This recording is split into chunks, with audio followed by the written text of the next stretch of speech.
exploring MSIX threat landscape. So, first, I'm Syogo Hayashi, and he's Teruki. And we are SOC analysts. And NTT Security provides managed security service to mainly Japanese large company, and we are SOC analysts.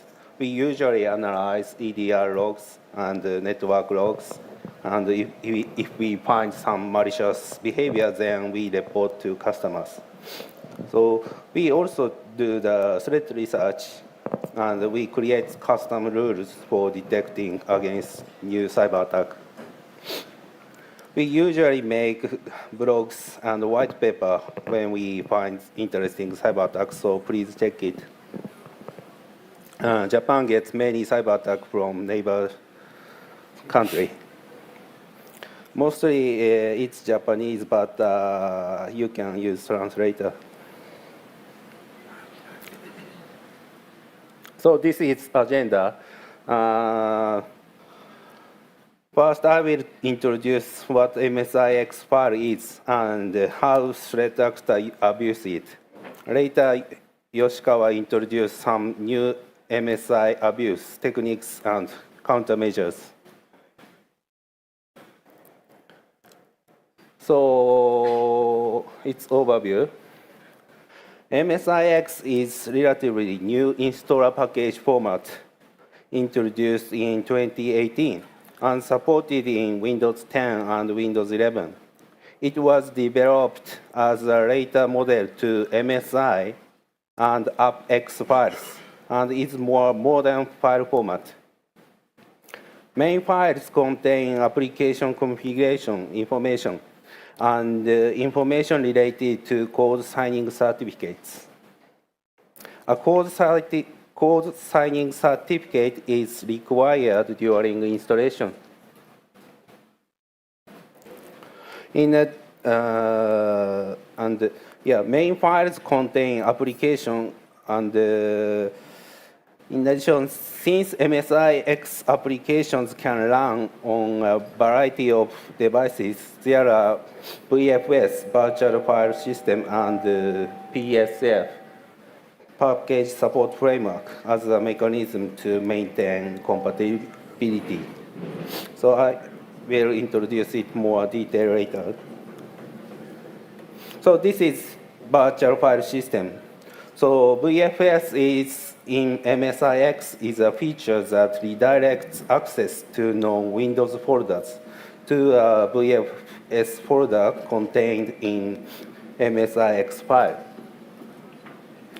This allows application to access files in MSIX package. For example, when an application access vc10.dll under Windows System 32, it's redirected to System x64 vc10.dll under the VFS folder. By the way, you can see M mark. It means backslash. So you can see many M mark in our slide later. So please replace it to backslash.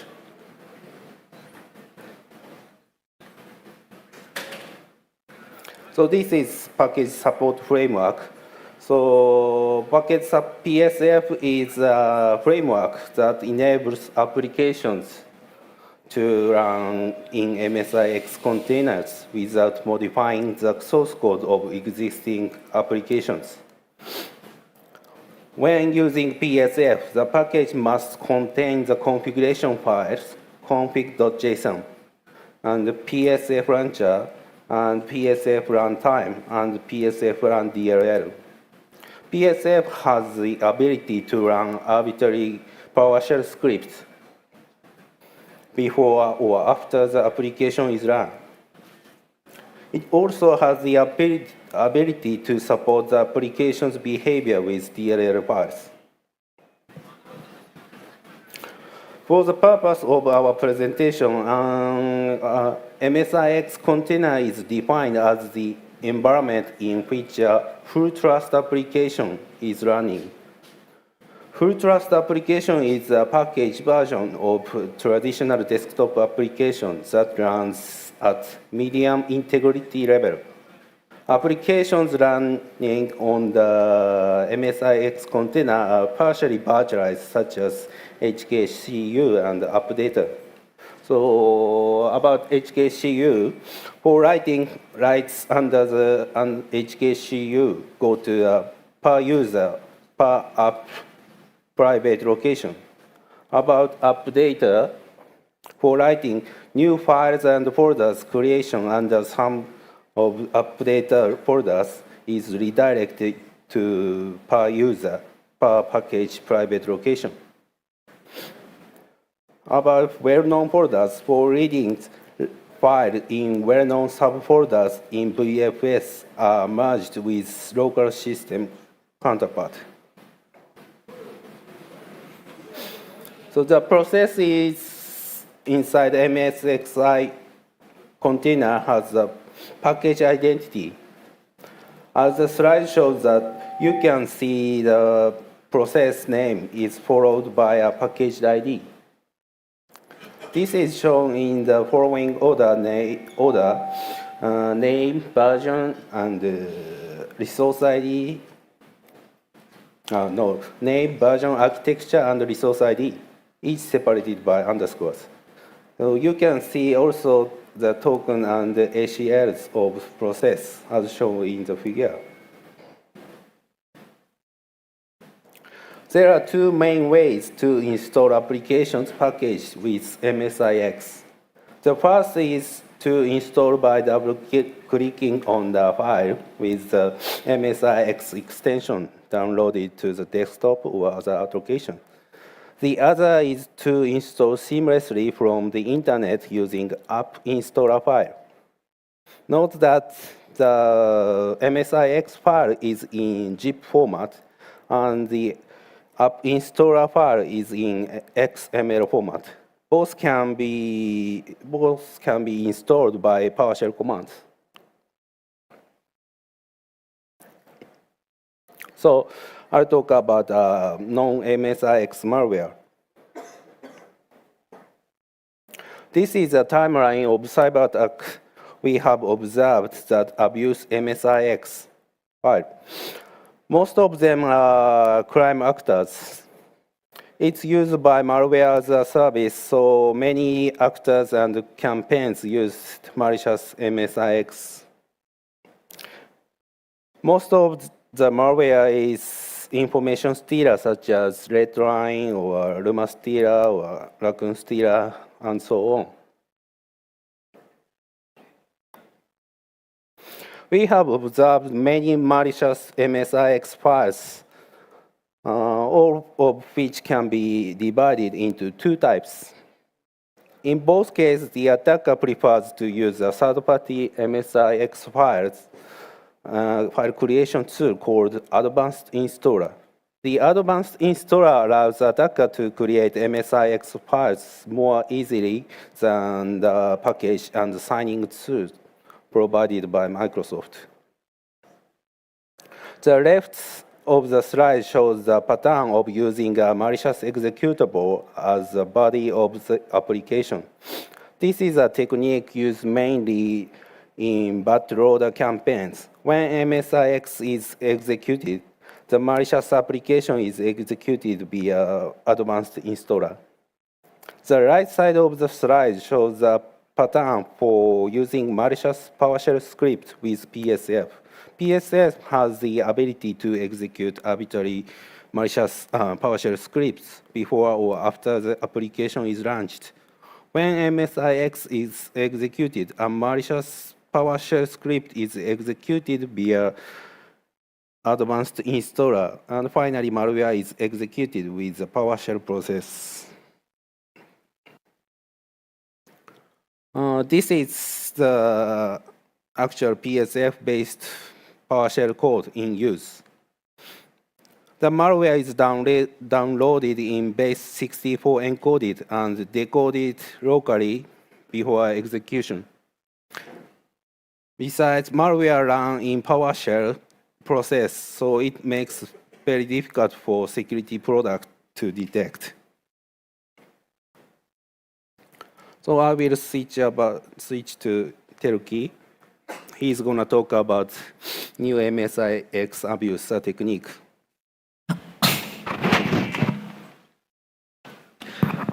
Now I will talk about new MSIX abuse techniques. The slide displays four main categories. Let me briefly walk you through them. First, PSF fix-up DLL. This is one of the features of PSF. Fix-up DLL allows arbitrary DLL to run inside the application's process for compatibility issues. This technique abuses the mechanism. Second, BFS. This is also a feature designed to maintain compatibility. As mentioned in the previous slide, it redirects file access under certain folders to files within the package. In this technique, that redirection is used to perform DLL hijacking. Third, MSIX modification package. As the name suggests, this is a feature that allows modifications to a specific MSIX package. I will cover this in more detail later. And finally, old update. This technique focuses on the old update feature of MSIX. I will also cover this in more detail later. In the rest of this section, I will focus on the techniques highlighted in red in more detail. We also tested these new abuse techniques against Microsoft Defender for Endpoint. The test was conducted in early April using a Windows 10 virtual machine running on VMware. As a result, only MG bypass was detected, and all the other techniques triggered no alerts. As a side note, the final action of these tests was simply launching calc.exe. But EDR might issue alerts depending on the behavior after successful exploitation.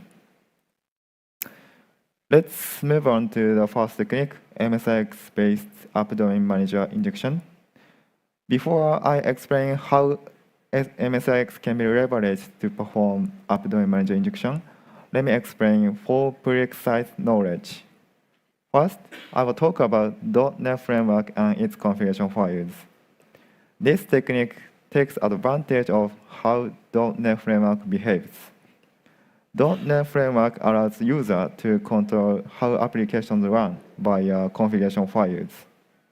One of the things you can control is the version of assemblies the app uses. This can be abused to load arbitrary DLL into the application. Next, about how BFS works. For example, even if an application uses load library function to try to load a DLL under system32 directory by an absolute path, the DLL in BFS is loaded instead. This is just a feature for compatibility, but it can be used as DLL hijacking. The third point is about MSIX container. Generally, executables in package directory is executed inside MSIX container. However, by using update proc set attribute function, it is possible to run executables located outside package directory inside MSIX container. So that means even system binaries can be executed inside MSIX container. By executing a system binary inside MSIX container, BFS will also apply to the binary. This allows us to perform MG bypass by loading mg.dll into the PowerShell, or even perform UAC bypass by loading custom DLL into an old LBA process, such as Clean Manager. Now, let's get into the core part of the first technique. I talked about how BFS allows DLL injection, but it's not just DLLs that can be loaded through BFS.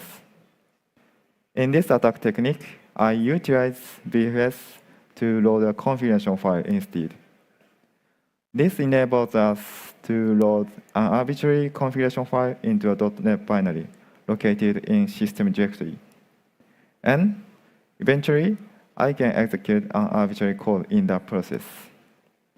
As a side note, this slide shows the DLL bundle in MSIX file, but due to the characteristics of AppDomainManager injection, it might be possible to load the DLL directly into memory from the internet. I show an example of a process tree in MSIX-based AppDomainManager injection. In this example, tzsync.exe is launched via PowerShell of PSF. PSF launcher 64.exe is a binary commonly used when using PSF. In PowerShell of PSF, subsequent child processes are executed inside MSIX container by update proc thread attribute function. As a result, both PowerShell.exe and tzsync.exe are executed inside MSIX container.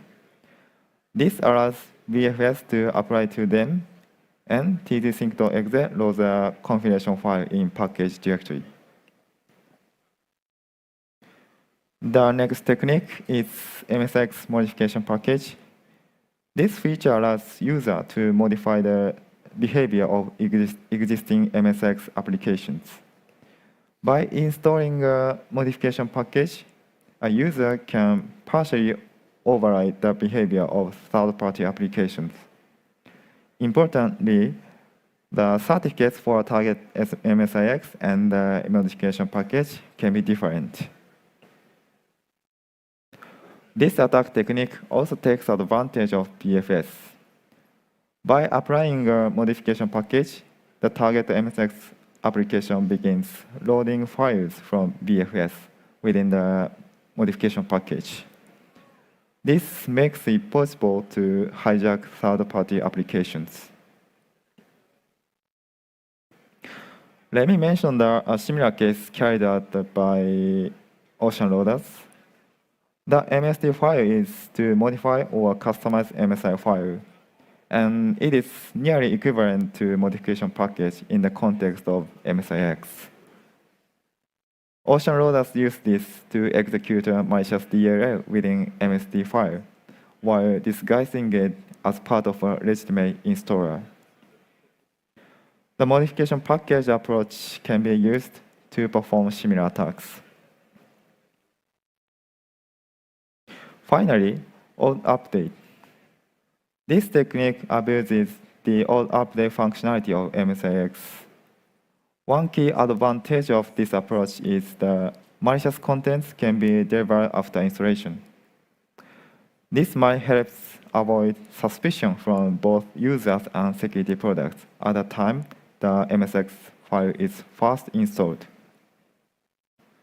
There are several ways to enable all updates, such as using app install files or implementing code for checking and applying updates. Generally, update checks are only triggered when the user manually launches the application.